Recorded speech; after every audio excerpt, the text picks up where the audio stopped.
bismillaahi raxmaani raxiim assalaamu calaykum waraxmatullaahi tacaala wabarakaatu dadkiina daawanayo idin lahaantiinba kusoo dhawaada muuqaal kale oo aan uga hadli doono sheekadii taxana ahayd ee shalay noo soo bilaabatay oo aan uga hadlaynay qisadii jacayl ee dhex martay mahad iyo maandeeq maantana kusoo dhawaada qaybta labaad ee sheekada intaan u gudagelin qaybteena labaad ee sheekadeena waxaan idinka codsanayaa inay noo laagaraysaan page-kan muuqaalkana share ay noo dhahdaan si uu gaaro asxaab idinkoo kale wanaagsan kusoo dhawaada mar kale iyo muuqaalkan mahad oo baahi badan u qabay jirka maandeeq ayaa taabasho hoose oo marba meel ah bilaabay indhihii ayaa isku dhegeen labada dhinac in yar kadib maandeeq oo aan dhaqanxumadaas aqoonin ayaa soo booday iyada oo nooftuuraysa islamarkaana dhidid badan uu ka socdo awood badan oo isku difaacdo ma lahan waxay isku dayday inay iska celiso war iga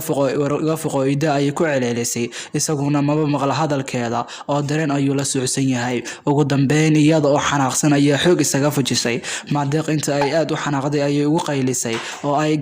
canaan iyo cay isugu dartay iyadoo leh war cayaal suuqiyo maxaad samaysay kadib inta boorsadeedii qaadatay oo ay kabaheedii gashatay ayay meesha orod uga baxday habeenkaas la iskuma soo galbin qosolkii iyo dhool cadaynta ay isku macsalaameyn jireen cay iyo caro ayay isku bedeshay mahadna gurigii kama uusan bixin maandeeq way qaaladan la-dahay wixii ay samaysay maadaama ninba uusan weligeed taaban jirkeeda marna nafteeda ayay canaanataa marna ninkii aaminta oo shabaq u dhigay ayaa habaari cay isugu dartaa waa keligood oo wadada socota xitaa habeenkaas taxi ma aysan raacin meel ay socoto xitaa ma aysan ogeyn maandeeq xilli dambe ayay gurigeeda timid iyadoo ka qoomamaynaysa bixitaankii ay baxday caawa iyadoon cidna la hadlay ayay qolkeeda gashay hooyadeed aan oga barin inay xilligan maqnaato maandeeq iyo aamusnaanta midna ayaa ku tiri bisinka hooya caawa maxaa kugu dhacay maandeeq hooyadeed uma jawaabin oo marka ay qosolkeeda gashay intay firaashkeedii isku tuurtay oo barkinteedii wejiga saaratay ayay u himbilowday maandeeq iyadoo xaaladaas ku sugan ayuu soo wacay ninkii mahad ahaa ee caawa dhibaatada weyn u geystay maandeeq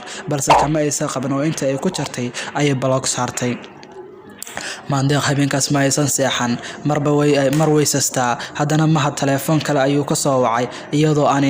indhaha isa saarin iyadoo waagii uu baryay waxay isku dayaysaa inay isilowsiiso wax walba balse waxaa markasta qalbigeeda kusoo dhacaya inay wado xun u furtay isagiina markii uu cidda ka badiyey ayay dartii isaga bedeshay nambarkii muddo laga soo wareegay maandeeq inkastoo aan weli ay xusuustii ka bixin haddana xoogaa sidii hore way dhaantaa maalintii dambe ayaa albaabka xaafadooda waxaa soo garaacay mahad waxaana ka furay maandeeq hooyadeeda waa wiil dhalinyaro ah oo aysan aqoon u lahayn waxa uu ku yiri hooya maandeeq ma joogtaa iyada waxa ay ku tiri haa maandeeq waa ay joogtaa ee soo gal xishood hooyad lagu yaqaanay markay gashaanto guriga u joogto ayay u muujisay durbadiiba qolkii fadhiga ayay fadhiisisay malaha waxay is leedahay ninka laga yaabay inaan sodoh u noqdo inta gabadheedii oo qol kale ku jirta u tagtay ayay ku tiri hooyo qof baa ku yimid ee kaalay u tag qolka fadhiga ayuuna ku jiraay maandeeq oo aan ninkanba xisaabta ugu jirin oo aan u malaynayn inuu gurigeeda imaan karo ayaa soo kacday waa xaqiiq inay isweydiinayso tolo waayo ninka xaafadiina imaaday ee adiga ku raba tolo ma dhalintii aad isku fasalka ahaydeenba markii ay qolka soo gashay waxay indhaheeda qabteen ninkii nambarka dartii ay isaga bedeshay oo ciilka u qabtay oo gurigooda dhex fadhiya inta qaybtii labaad ee sheekadeennii mahad iyo maandeeq ku saabsanayd waxaan idiin soo gudbin doonaa qaybta xigta maalinka xiga insha allahu tacaala aynu ku dhiirigelinaa muuqaaladan aan soo badino si adinkana sii shaargaraya si u gaaraan asxaab idinkoo kale wanaagsan mahadsanidin